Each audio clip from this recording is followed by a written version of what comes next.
Bonjour, bienvenue à tous et à chacun. Vous êtes sur RMC Business TV, la chaîne des entrepreneurs. C'est la deuxième partie de votre émission, Le Coin de l'entrepreneur, qui accueille aujourd'hui Blaise Option. C'est un nom qui résonne désormais au-delà des frontières africaines parce que c'est quelqu'un qui a démontré à travers son savoir-faire qu'on peut produire de belles choses malgré le contexte difficile. Dans le domaine du cinéma, le 7e art. C'est l'art qu'il aime le plus au monde depuis sa tendre enfance. Il est passé par les vidéoclubs, il a abandonné un moment pour aller faire du business, mais est revenu parce qu'on revient toujours à ses premiers amours. Donc la suite de cette interview, on va longuement parler de ses productions, de ses œuvres, de sa formation, de pourquoi il est passé des longs métrages aux séries et aussi des problèmes qui minent le secteur du cinéma à l'échelle africaine parce qu'il est désormais international.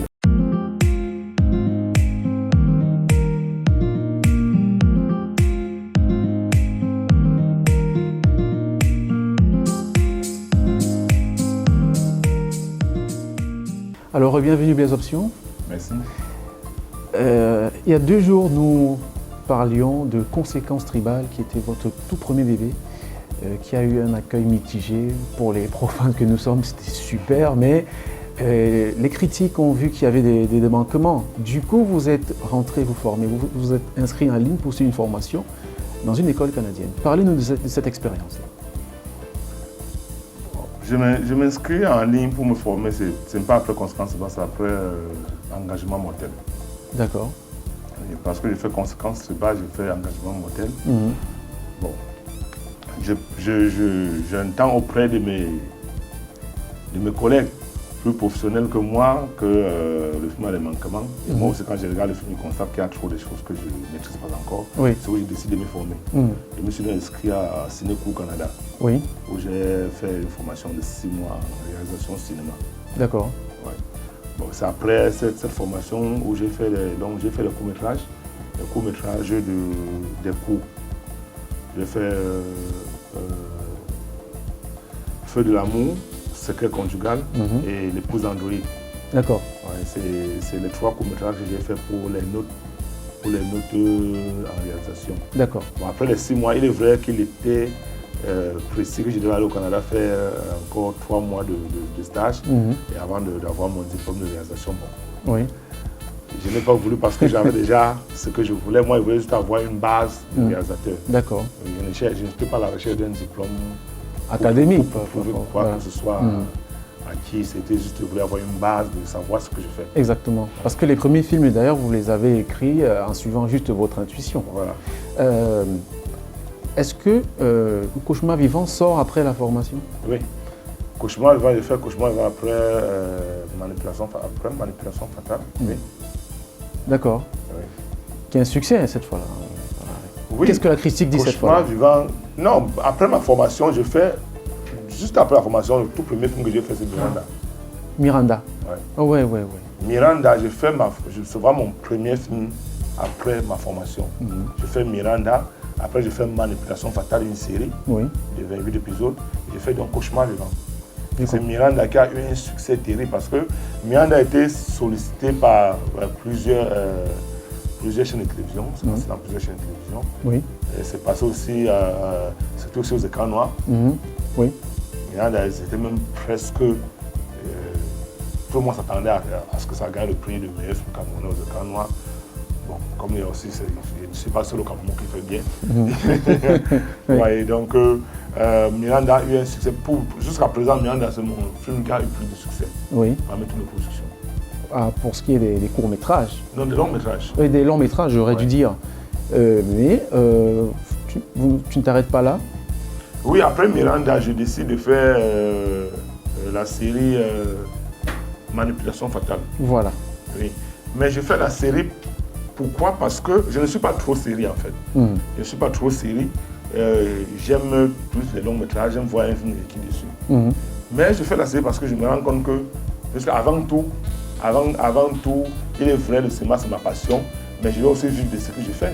Tout à fait. Voilà. Je décide de faire la série parce que je me rends compte que les chaînes de télévision s'intéressent plus au feuilleton. Et quand je mets mes petites enquêtes, je constate que les séries sont plus rentables que les longs métrages. Oui. C'est où j'ai décidé de faire une série. J'ai écrit Manipulation Fatale pendant 6 mois. D'accord. 6 mois d'écriture et 6 mois de production. Donc ça m'a pris 1 an. Oui. Ouais, et je peux dire que c'est Manipulation Fatale qui m'a fait connaître au grand public. Tout à fait. Tu réussis à vendre Manipulation Fatale cette fois? Non, non, je n'ai pas encore vendu Manipulation Fatale. Pourquoi? Parce que comme c'est une série où on a beaucoup misé dessus, parce que quand cette série sort, on la met sur YouTube, ça fait tout un tapage dans le monde entier, parce que les gens ont beaucoup apprécié cette série. Il y a la chaîne A+, du Bouquet, Canal+, qui a acheté cette série. Ils ont acheté la série, ils étaient à 1200 € l'épisode. Mais nous, on a refusé parce qu'on se disait que non, il faut aller jusqu'à même 2000 € parce qu'on a beaucoup misé sur cette série. Oui. On avait beaucoup misé. Ils ont des 1200. Maintenant, après, il y a la société de distribution, Côte Ouest Distribution, qui ont aussi sollicité la série. On les a confiés la série pour distribution. Oui. Donc, c'est eux qui gèrent la distribution de la série. Ça continue de... Oui, pour le moment, bon, les ventes continuent sur Vori parce que j'ai mon partenaire Vori TV, la plateforme www.vori.tv. C'est mon partenaire dans la production de tout ce que je fais. Donc, tous ceux qui veulent voir Manipulation Fatale, qui n'ont pas encore vu, la série est disponible sur cette plateforme. Oui, parce qu'il n'y a pas que Manipulation Fatale, il y a le... Oui, il y a le Prix du Péché. Le Prix du Péché aussi. Oui, il y a Miel la mer. Il y a Miel la mer. Il y a Miel la mer qui est diffusé actuellement sur Vori, YouTube. De vendredi, samedi, dimanche, donc 3 épisodes par semaine, mais qui est aussi disponible en intégralité sur la plateforme. Pour ceux qui ne veulent pas aller au rythme, qui ne veulent pas regarder la série au rythme de diffusion sur Vori, YouTube, ils peuvent acheter la série sur la plateforme Vori TV. Oui, je lisais une interview d'un grand nom du cinéma qui faisait un peu le diagnostic du monde du cinéma africain. Qui posait le diagnostic autant pour moi en termes de contenu. Parfois, ça se répète beaucoup. Aussi, les investisseurs qui sont très rares. Et au-delà de tout ça, les acteurs qui doivent se former davantage pour pouvoir challenger le standard international. Est-ce que ces remarques sont les tiennes aussi? Oui, c'est vrai, ça se voit. Bon, maintenant, qu'est-ce qu'on fait? Le cinéma n'est pas encore... Moi, je peux dire, nous ne sommes pas encore au niveau où on va commencer à challenger l'international. Parce que pour vous dire, pour faire un vrai film pour challenger l'international, ce n'est pas seulement les acteurs. Parce que même si quelqu'un là qui veut faire un vrai film au Cameroun pour challenger l'international, il ne va pas encore des acteurs. Il y en a, il y a des acteurs. Il peut prendre les acteurs même dans d'autres pays pour venir jouer au Cameroun. Un peu comme Canal+ fait, il produit un film en Côte d'Ivoire, mais pas, tous les acteurs ne sont pas des Ivoiriens. Oui. La série Cacao qui finit dernièrement, ce n'est pas l'acteur principal, il est congolais. Il y a un Congolais, il y a un Gabonais, il y a les Ivoiriens, ce n'est pas seulement les Ivoiriens. Donc, pour faire un film pour challenger l'international, ce n'est pas facile. Parce qu'il faut mettre au moins 500 millions sur un long métrage. Je ne vois pas comment un Camerounais va mettre 500 millions sur un long métrage. Comment il va faire pour rentabiliser? C'est impossible. Donc on ne le fait pas parce qu'on ne peut pas, on ne le fait pas parce qu'il n'y a pas déjà les moyens. Après avoir misé cet argent, qu'est-ce que vous allez faire comment pour trouver cet argent? C'est impossible. Donc maintenant, en ce qui concerne les formations des acteurs, les formations des réalisateurs, les acteurs, aujourd'hui, quand je regarde il y a 5 ans et les acteurs d'aujourd'hui, il y a 5 ans, on n'avait pas ces acteurs. Les gars se performent tous les jours, les gars qui travaillent vraiment. On a de très bons acteurs aujourd'hui. Il est vrai qu'ils sont très peu parce que les cinéphiles sont aussi trop exigeants. Quand tu sors un film aujourd'hui, les gars jouent bien, le lendemain tu sors le film. Si on voit seulement les 2 têtes qu'il y avait dans le dernier film, on va dire que les mêmes gens tous les jours. Et pourtant, c'est parce qu'on n'a pas, ils ne sont pas nombreux. Ils sont très peu. Si on a peut-être 10 bons acteurs à Douala, on a peut-être 10 bons acteurs, on a 20 acteurs. Qu'est-ce que 20 acteurs peuvent faire dans 100 productions en un an? Donc il y a un problème non seulement d'investisseurs, mais de ressources humaines de qualité aussi. Oui, il y a un problème de qualité parce que si vous voulez jouer, si faire un bon film, vous allez voir les mêmes têtes. Mais tout le monde peut faire les bons films, vous allez voir les mêmes têtes. Si on veut juger sur le jeu des acteurs, on va voir les mêmes têtes partout. Voilà pourquoi de temps en temps, nous sommes obligés de prendre ceux qu'on ne connaît pas encore, ceux qu'on ne connaît même pas, qui n'ont pas encore joué, pour les introduire.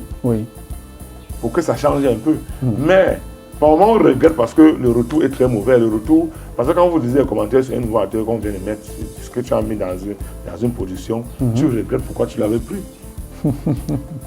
mais ce qui me plaît, c'est que les gars sont en train de travailler. Les gars travaillent tous les jours. Je sais que d'ici 5 ans, on ne sera pas à ce niveau parce qu'il y a 5 ans, on n'était pas à ce niveau. Voilà, les choses vont avancer. Les choses sont en train d'avancer. Forcément. On a parlé tout à l'heure de l'industrie cinématographique qui était un peu plombée par la révolution technologique. Finalement, le cinéma est en train de s'adapter petit à petit. Et si tu as tenu jusqu'ici, après conséquences tribales, et que tu continues d'investir, est-ce qu'on doit conclure que tout va bien? Bon, pas que tout va bien. Tout ne va pas bien parce que dans mon pays, rien n'est fait pour nous encourager, pour encourager le secteur cinéma. Moi, j'ai dit, tu vois, mes gens, que je vis, peut-être ma force, que je suis orphelin depuis l'enfance. Et dans ma tête, j'ai cultivé cela. Je suis orphelin dans tout ce que je fais. Oui. Donc, je n'attends rien du gouvernement, je n'attends rien de personne. C'est la persévérance, quoi. C'est la persévérance. Moi, je vis, si les conjoints cinéma aujourd'hui, c'est grâce à la diaspora. On salue la diaspora qui regarde l'émission. C'est la diaspora. Si les conjoints cinéma jusqu'aujourd'hui, c'est grâce à la diaspora, parce que c'est eux avec leurs petits moyens qui m'encouragent à acheter mes films sur Vore TV. Sans compter ceux qui m'envoient là directement. Ils m'appellent, donne-moi ton nom, ils m'envoient. Il y a des bons donateurs, il y a pour m'encourager. Des acheteurs. Si ça peut, ne serait-ce qu'à acheter, payer le transport des acteurs. Oui. Je ne peux rien faire pour toi, je ne peux rien apporter, mais ne simplifie pas ce qu'ils te donnent. Voilà, payer ne serait-ce que le transport des acteurs avec. Oui. Donc, est-ce que les acteurs arrivent à vivre du cinéma?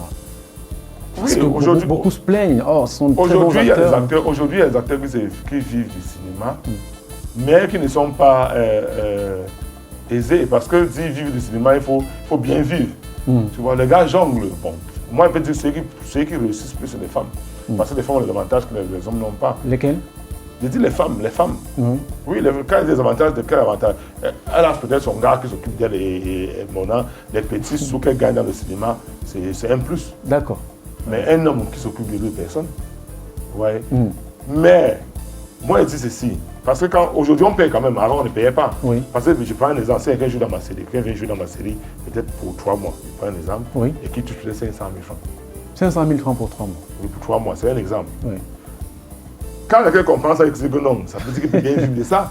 Mais il y a combien de plateaux comme le mien dans lequel il va tourner? Il n'y en a pas beaucoup. Il peut tourner comme ça, il fait encore 1 an ou 2 ans, il va trouver encore de plateau, il va toucher 500 000. Tout à fait. Donc c'est insignifiant. C'est insignifiant. Pourtant, s'il y a plusieurs productions comme moi, s'il y a 20 productions par an au Cameroun, et qui jouent dans 4, ça lui fait 2 bâtons. On peut quand même dire que même c'est comment il va s'en sortir. Tout à fait, tout à fait. Mais il n'y en a pas. Il y a peut-être maximum 5 productions comme moi au Cameroun par an, et qui jouent dans un seul ou 2, parce qu'il n'est pas seul. Oui. Comment il va s'en sortir? C'est impossible. Alors, on se demande bien comment est-ce que ça fait pour marcher ailleurs. On sait que le Nigeria est quand même le 3e pôle mondial, sauf si je me trompe, de production cinématographique. Les gens vivent bien là-bas. C'est très simple que ça. Moi, Pourquoi ça marche là-bas et ça ne marche pas ici? Oui. Il y a plusieurs... Je vous dis quelque chose. Moi, comme je dis, je suis d'abord homme d'affaires. Le Nigeria a sa politique qui marche bien. Le Nigeria a un grand marché. Le grand marché, c'est quoi? Ils sont nombreux. Le Nigeria seul, c'est 10 fois le Cameroun. D'accord. Vous imaginez que je sorte un film au Cameroun, que ça marche dans 10 pays comme le Cameroun. Ça veut dire que si ils gagnent 100 francs, ils devraient gagner 1000 francs. C'est un peu ça. Ouais, donc c'est d'abord la première des choses. Et la deuxième chose, c'est que l'État camerounais ne nous aide pas. Nous aide dans quel sens? Je ne dis pas qu'il nous finance, non. On ne nous aide pas. Aujourd'hui, on acclame les œuvres venues d'ailleurs plus que les œuvres camerounaises. Pourtant, au Nigeria, ce n'est pas ça. Les œuvres étrangères ne passent pas au Nigeria. On a le Nigeria, on a le Sénégal. Les œuvres étrangères ne passent pas dans ce pays. Oui. Pourtant, chez nous, c'est plutôt les œuvres étrangères qui passent avant. Donc il faut prioriser les productions locales. Mais bien sûr. Bien sûr, parce que si les chaînes camerounaises commencent à acheter les productions camerounaises, et qu'un producteur en faisant un film, c'est que comme je finis là, ça va passer dans 2 ou une seule chaîne camerounaise, qui achète bien. Il va produire chaque année. Tout à fait. Mais quand il produit un film, il ne sait pas où ça va passer déjà. C'est plutôt dehors. Je prends un exemple. Voilà, Miel est passé, Miel est sorti. Oui. C'est passé sur Canal 2. Oui. C'est passé pour ce Canal 2 parce que je veux que les Camerounais voient ce que les Camerounais sont capables de faire. Parce que Canal 2 n'achète pas, pas dire que Canal 2 n'achète pas. Oui. Et puis que je fais les séries, pas dire qu'ils sont en train d'acheter. D'accord. C'est un peu ça. Donc, ça marche, comme ça marche au Nigeria, il est impossible que ça marche au Cameroun comme au Nigeria. C'est impossible. Pour que ça marche au Cameroun comme au Nigeria, il faut que l'État prenne les choses en main. Qu'ils disent que bon, voilà, avant, on met les œuvres camerounaises en avant. D'accord. C'est peut-être le mot de la fin. On ne peut pas tout se dire le temps d'une interview, vu qu'il y a plein de choses à se mettre sous la dent quand on a les options. Quand nous faisions l'émission la dernière fois, on a évoqué le projet sur lequel tu travailles actuellement. Ça sort quand concrètement le film? Bon, il est souvent très difficile de donner la date de sortie parce que il y a les imprévus pendant le tournage. Mais nous commençons le tournage à la fin de ce mois. Oui. C'est un feuilleton. On rappelle le titre? Tourbillon. Tourbillon. Pour ceux qui me suivent sur Facebook, sur les réseaux sociaux, connaissent déjà le titre du nouveau feuilleton qui arrive. C'est un feuilleton qui sera à la hauteur de Manipulation fatale. Voilà. Manipulation fatale que beaucoup ont téléchargé, beaucoup ont pleuré en regardant. Manipulation fatale. Les options, il ne reste plus qu'à te dire merci d'avoir accepté de te prêter au jeu de l'interview dans le coin de l'entrepreneur sur MC Business TV, la chaîne des entrepreneurs. C'est moi qui vous remercie pour l'invitation. Allez, merci d'avoir regardé cette émission. Vous avez des questions, vous voulez contacter les options pour acheter l'une de ces œuvres, vous avez ses contacts dans la description. En fait, il est omniprésent sur les réseaux sociaux. Contactez-le pour pour acheter une œuvre, pour encourager les talents qui font bouger l'Afrique à travers leur imagination débordante. Et merci de vous abonner à la chaîne, activer la cloche de notification, sauf si ça n'est déjà fait, et surtout partager autant que faire cette vidéo. On se donne rendez-vous la semaine prochaine pour une autre émission sur MC Business TV, la chaîne des entrepreneurs.